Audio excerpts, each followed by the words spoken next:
नमस्कार, तुमच्या सगळ्यांचं स्वागत आहे माझ्या साधं सुधं आणि घरगुती या चॅनलवरती। आजपासून मी एक नवीन गोष्ट सुरू करते आणि ही कुठली यासाठी तुम्हाला माझ्या चॅनलला सबस्क्राईब करावं लागेल। तर प्लीज सबस्क्राईब करा आणि पहा कुठली नवीन गोष्ट आहे ती। वाचनाची आवड तशी माझी काही कारणानिमित्त मागे पडली। त्यानंतर जेव्हा वाचन पुन्हा सुरू केले तेव्हा सुधा मूर्तींचं 3000 टाके हे पुस्तक हातात पडलं।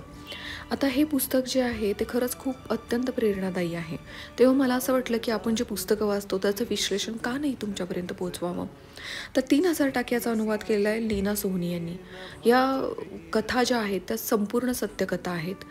यामध्ये या कथा आपल्या अतिशय मनाला स्पर्शून जातात, कारण ही प्रत्येक गोष्ट ही खरी आहे, त्यांच्या जीवनाशी निगडीत आहे।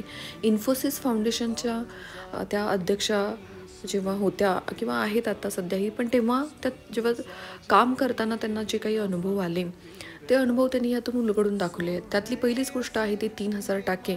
जेव्हा देवदासी साठी जेव्हा काम करताना त्यांना आलेले अनुभव आहेत, यामध्ये आपण कुठलाही अविर्भाव न ठेवता कसं आपल्याला त्यांच्यामध्येच मिळून मिसळून किंवा त्यांच्या मनाला साथ घालून प्रेमाने असं त्यांच्यासाठी काम करावं लागतं, जरी आपण त्यांच्यासाठी करतोय तरीही। ते त्यांनी अतिशय सुंदररित्या नंतर त्यांच्याशी झालेला अतिशय प्रेमाचं नातं हे त्यांनी त्यातून सांगितलं आहे किंवा उलगडून दाखवलं आहे।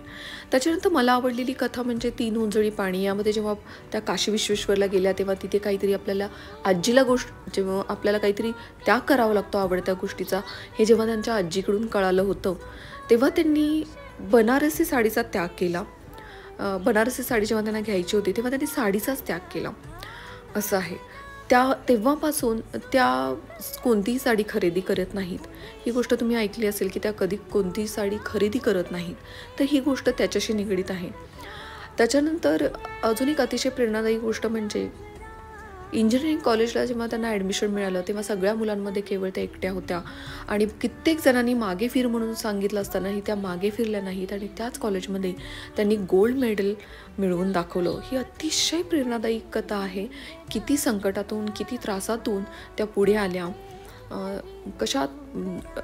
तशाच दटून राहिल्या, आपण म्हणूयात की स्थितप्रज्ञ राहिल्या।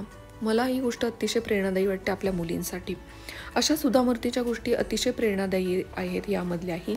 यामध्ये बऱ्याचदा आपल्या वडिलांचा प्रेमळ स्वभाव, बॉलिवूड चित्रपटाच्या संदर्भात परदेश प्रवासात सुंदर अनुभव, भारतीय भाषांचं मूळ स्थान असे अगदी सोपे विषय हाताळणाऱ्या या कथांमधून दैनंदिन जीवनातील संघर्ष आणि यश त्या अत्यंत परिणामकारकरित्या आपल्या समोर उलगडतात। तेव्हा अतिशय प्रेरणादायी असे हे पुस्तक आपल्याला नक्की वाचायलाच हवं। तर हे पुस्तक तर तुम्ही नक्की वाचाच, पण असं काही पुस्तकांचे तुम्हाला विश्लेषण आवडेल का? प्लीज कमेंट करून नक्की सांगा। धन्यवाद।